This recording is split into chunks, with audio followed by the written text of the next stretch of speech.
Now,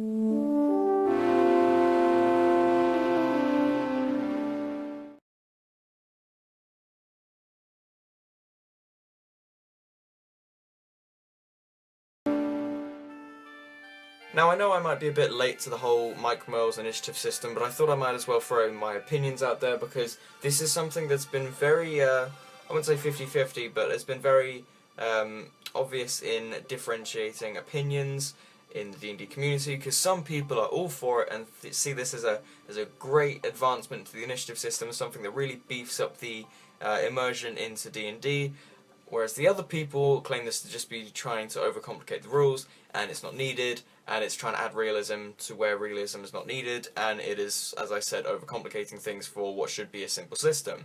So I thought I might as well throw my opinions. I have multiple different opinions. None of them are as aggressive as some people in the D&D community, but they are backed up by what some people say, but I do have points that could be argued for and against the whole Grayhawk Initiative, as it's said on the Unearthed Arcana, which I do have the PDF open right in front of me, which I can use to refer to, but otherwise I will just be going off my opinions. Now, one quick thing to note, microphone sounds different. I'm using my iPhone because my current USB microphone is out of order, so I'm using my iPhone where my USB normally is, and basically I'm just going to try and hope that it doesn't sound too bad and you can understand me as usual. If you can't, put in the comments and I'll probably watch back the footage. Well, I need to edit it, obviously, but if it is too annoying or you can't understand me properly, just put it in the comments and I'll change it, or I'll put the phone somewhere else and hopefully you can hear me better next time. The second thing, I don't have this whole thing memorized. I haven't read through the whole document because I've seen multiple videos from people giving their opinions, and I've had a few people try and explain the system. I understand the basics, at least the basics to explain it to someone who hasn't seen it before and give your opinions about it, but I don't have like the all of the parts and all of the dynamics of this initiative system memorized or fully understood, so if there are some things I say that are actually the opposite of what the system's trying to say, then my apologies, just point that out and try not to harass me for it.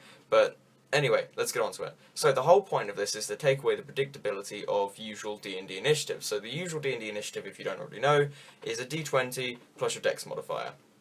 It's meant to be simple because initiative isn't really supposed to be a dynamic of the setting or as of the system of the core dynamics. It's not supposed to be something that's really complex, not supposed to be something that's supposed to be thought about too much. It's just you roll initiative, you focus on combat. The combat is the important thing, not the initiative. So it's supposed to be something that's in the background that is used to get you onto combat or to just to do simple things. It's not supposed to be something that you focus on like immensely. It's not supposed to be the main focus of anything. It's just the initiative thing. It's a means to an end in terms of combat, where the Grayhawk Initiative is supposed to be the opposite. It's supposed to turn initiative into just as much of a focus as combat, or even greater so in certain circumstances. So the whole thing is it changes things. So I have the PDF open, as I said, and it's got the overview, and it says the Grayhawk Initiative variant institutes the following rules which replace the standard initiative system. So rounds, combat is organised into rounds. Each round everyone involved in the combat has the chance to move and take actions. So that's pretty simple, but the durations of effects are measured in rounds rather than ending during a specific creature's turn, so things are a bit more strategized in terms of things ending on certain times, not on certain people's turns, that kind of thing. Variable turn order. Things happen because of different dice, ranging from a d4 to a d10, depending on the speed of what you wish to do. So I'm going to skip to the bottom bit where it talks about the initiative dice and kind of put my main focus there, because that's where I have my main opinions on it. So the main focus on this is that your turns will happen in a certain order depending on the speed of those turns. Now in the Dungeon Master's Guide I have read that there is also an initiative thing that focuses on the kind of like the weight of your weapons and the certain traits of your weapons. So if you're using a greatsword, it will take longer to attack with that than it would a dagger, obviously, because if a person such as a rogue comes in and shanks you twice with a dagger, or two on that chance, you know, it's going to happen quicker than if a warrior came and tried to slash you with a greatsword. You know, that's just kind of like putting it into basics, just putting it onto, like, splitting it into its core bits. You know, it's speed of weapons. You know what's quicker. You know, in RPGs where you have weapons under the fast category, the medium category, the slow category, usually daggers and short swords go under fast, long swords and kind of like other weapons similar to those go in the medium, and then great hammers, you know, two-handed weapons usually fall into the slow category. So those are kind of the main kind of focuses there. But that's in the Dungeon Master's Guide, and that's a optional initiative rule in the Dungeon Master's Guide. So this is quite similar in a way where I could relate and say, oh, I've seen that before. Excuse me. But what this focuses on is everything has a different opinion, if you put it into dice having opinions. So if we look here, the D4 is used when you use a ranged attack. Now that could be put as simply as when you fire a crossbow, you can do that quicker than someone who wants to slash you, or so on and so forth. You fire a bow or crossbow or kind of any other ranged weaponry. So obviously if you're a ranger or any other kind of long-ranged focused combat class or other such class, if you're at the back trying to fire off suppressive fire to weaken enemies before your allies get there, then having a D4 for initiative means you get to go first, or get to go at least faster than the enemies, which means you can weaken them down. So the whole thing, and this will lead me on very nicely to my whole opinion, this is great if you have a gaming group that looks at D&D as more of a tactician's game than a role-player's game, because there are a few people who do certain rules that mean combat is a lot more like either a turn-based game or a tabletop war game, such as Warhammer or some of the other games that are played on tabletop where you move units and it's all about turns and all about using strategy to your moves for the best outcome or to win the game. So this is kind of like what would be used for players who play excuse me, play D&D as a tactician's game. So there are a few groups who I've seen in comments or videos talking about it where my players like to look at combat as a strategy game, and we like to play out this. This is why this initiative system works for us. Other players say, my players prefer to use role-playing, or prefer to just get through combat and role-play their actions in it. Therefore, this initiative system bogs us down and slows down the role-playing aspect. So you can see where the initiative system is aimed at people who want to play in certain ways. There are always groups who play as different groups, therefore you're going to have people who have different opinions on this, like anything naturally. I prefer to do more role-play than to do a system where the initiative system is like this, because in my opinion it slows things down and kind of like brings things to a halt if you're trying to go for a specific speed or pace. But others might disagree with me, because others might be able to run something like this better, or have players who are used to running initiative systems like this, but it's all opinion and all of what players are used to. So, as I was saying, range attacks can go a lot quicker than melee attacks, because melee attacks use a D8 and ranged attacks use a D4. So, other things, a D6 is for movement, swapping gear, and any other action. Now that's kind of standard, but the way it's done is you can use multiple actions in a turn, I think. So it's like, if you have, I'm not sure if this is just specifically if someone has 2 attacks on a turn, so they can use 2 actions, or if it is literally anyone can have 2 actions, but you have to be aware of where something will fall, that kind of thing. As I said, I'm not completely familiar with this system, so I don't exactly understand every aspect of it. I'm just going from basic facts and a skim read of it, basically. Don't call me lazy. So, moving a d6, and if then you wanted to use a ranged attack, and I've noticed that a bonus action has been criticised a lot in this, and a lot of people are saying this is very hostile towards a bonus action. I don't exactly know why, because when reading through the bonus action part, I haven't exactly kind of like taken in what it means truly. Now that might just be because I haven't kind of like taken it into account, or if I haven't like read through it enough, but in my opinion it doesn't, I don't understand it enough to criticise it, basically, so I'm not going to really go there or do anything about that. I'm just going to leave it as it is. People disagree with the bonus actions in this new initiative system. That's a thing. I'll let someone else deal with that. I don't know it just yet, so I'll come back to that later. But looking at the whole initiative dice system again, casting spells, D10, takes a long time. Casting spells, you know. So I'd see that spellcasters will kind of feel at a disadvantage of feeling a lot slower. Now, depending on how your spellcasters play, not a lot of spellcasters put a lot into dexterity as a thing, because the majority of people I've seen prefer to put things into the spellcasting ability classes such as intelligence, wisdom, or charisma, and then kind of try and at least put some into constitution so they don't die so easily, and then maybe a little bit onto dexterity or strength so they're not completely useless in hand-to-hand combat, or so on and so forth. So it's not something that, you know, it's not exactly new for a spellcaster to feel slow in combat, because of course a lower dexterity automatically means a lower modifier for your initiative roll. So a lot of spellcasters are used to going last, or at least not used to going first and all that. So I wouldn't exactly call this a new thing, but this does make spellcasters a lot slower in terms of they have the slowest dice for initiative. Therefore, they're likely not going to act first or even middle, depending on what your opponents want to do. So I'm going to start putting a few more opinions out there. So, overview. I don't like it, but not because it's a bad system or because it's poorly designed. It just doesn't work for me.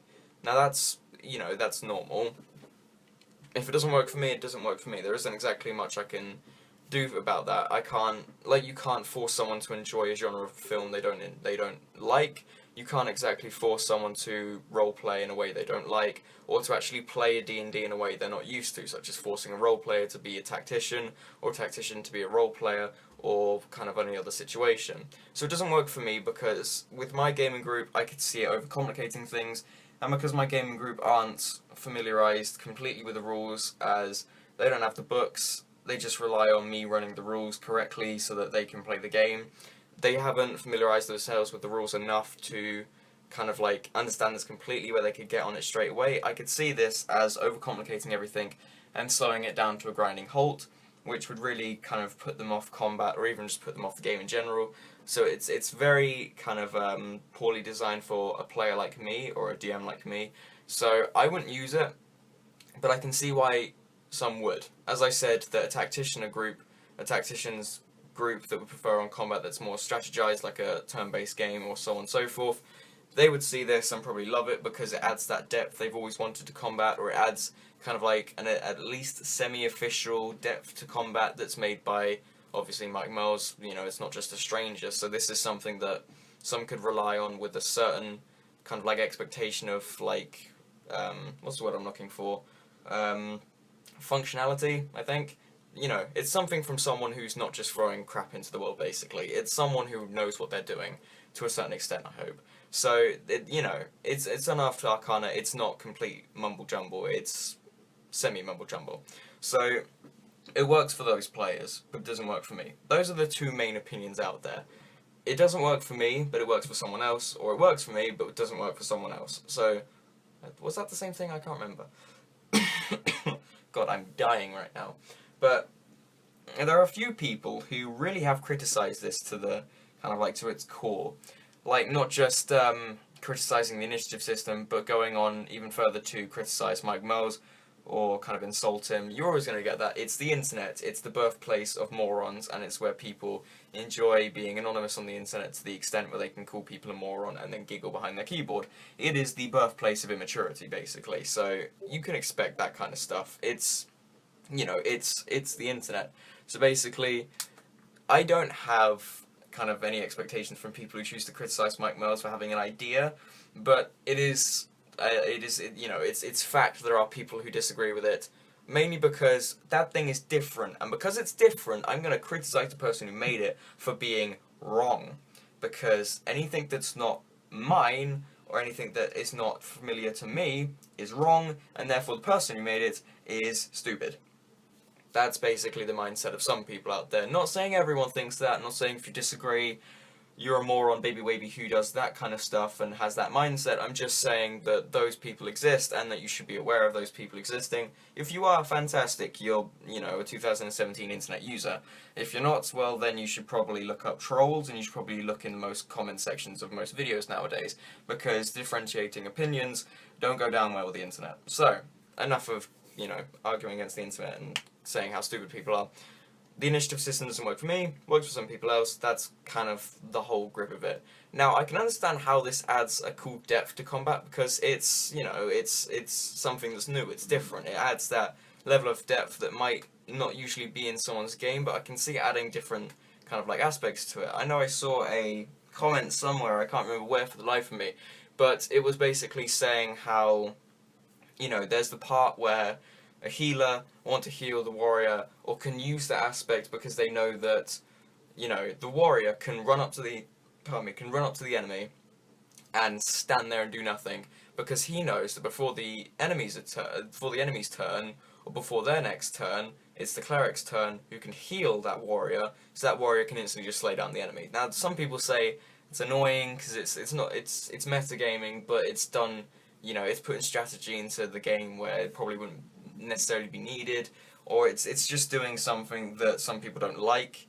I can understand why, because it kind of takes away the whole immersion and role-playing aspect of it, but I can I can understand why people would see that and love it, and see that and hate it, because of course immersion versus meta, you know, it's the whole kind of like argument that will go down into the ends of time with D&D. It's, do you like metagaming, or do you like immersion, or do you like a mix, which I can't see happening, but you know, it's the thing that people disagree with and don't like. Now I understand this video has probably been very all over the place because I'm not writing from a script, I'm just kind of voicing my opinions, and my opinions probably have gone on multiple stages, and I've probably repeated my opinion but in different words, so if that has happened, I'm apologising. I haven't made a video in 3 weeks, so I've kind of forgotten the whole structure of how to make a video. I'm not going to edit this majorly because it's already going on long enough as it is, and I can't really see myself going through the whole video again and kind of editing all of it out, not because I'm lazy, but just because I'm tired. I'm just tired, so I'm sorry. If I've burped and apologised for myself, I do apologise. I'll try and edit out a few bits, but yeah, I'm coming to a conclusion now. If you can't see that, the video's ending. It's, you know, credits rolling up and everything. So, my opinion, it's meh. Doesn't work for me, but that's not a problem, as I've said multiple times. It's a new system. It's something new that will suit some people's needs and will not suit some people's needs. But I'd like to kind of say to Mike Mearls, of course he's not going to see it, but it's just a statement to him, that it's nice to see that he had an idea and he wanted to voice it. And when you see interviews of him going through with this and talking about it, he's happy. He's happy and excited to share his ideas with the world. And I like that. I like the fact that he's not just making an idea and throwing it out for the hordes to play with. He didn't just see us as like a horde of goblins who just throws an idea and we'll kind of like fight amongst ourselves and pull it to pieces and kind of like digest it as we will. But he's actually kind of like sat there and he's been excited to go on about it, and he's just like, oh, I really think it can add this level of depth to a game and everything. So it's nice to see that he's passionate about it, and because of that I see a certain amount of love in the system that has made it less than just jumble thrown together and has been left to interpretation. It has structure to it, and because of that, I can't criticize the guy. You know, he's done good work, and if anyone kind of disagrees with me because they don't like him for doing something like this, you're a silly person. But you know, the guy has put passion into it. You know, some may disagree, but I think he's tried, and that's all you can be asked of someone. If he has an idea, let him share it, and if you don't like it, it's not for you. But if it's like, if it works for some people, I think he's made a good idea. I think I'm going to end the video here before I completely repeat the whole video again but in different words, and then kind of look at the video and see it's been going on for an hour. So basically, that's my ideas. If you can't understand some of that, I'll be happy to answer some of your questions in the comments. You know, if you didn't understand a certain opinion, I'll explain it there, where I can, you know, answer something directly and not have to struggle with it. So, thank you for watching. If you like these kind of videos where I go on about a topic that's trending, I think I was thinking about going on about the D&D Beyond system, because I know that, of course, since the pricing and all that's been released, a lot of people have been up in arms. It's like the biggest argument right now. Like, I'm in the D&D Facebook group that's, I don't know, I've got a few 100,000 members, I think, or maybe 100,000, I can't remember off the top of my head. But it's basically that someone posted linking it, and then everyone was just up in arms saying, oh, I think it's quite good, you're an idiot. Oh, I'm an idiot, you're an idiot. And it's just like, I think anyone who likes this is stupid. Well, that's quite rude. You're an idiot for saying that. That's basically what everyone's been saying. So I think I might cover the whole D&D Beyond situation, and then we'll see how people agree with that on the channel. I also noticed we've been growing slowly but steadily in subscriber counts. It's quite cool. I know I've been very absent. I'm probably like the laziest content creator out there. I have a friend, Mundane Pixels, who's just been making videos non-stop and puts me to shame. So I thought I'd got at least try and catch up to a schedule. I started working as well on a Sunday. I work in a pub, which is quite cool. I'm the regular old tavern person now, so that's pretty chill. I don't want to say that again. That's absolutely horrible. Anyway, thank you for watching. If you like this, leave a like, comment, and subscribe for more nerdy content. I'll see all of you in the next video, which will hopefully come out sooner than 3 weeks' time. Farewell, my friends.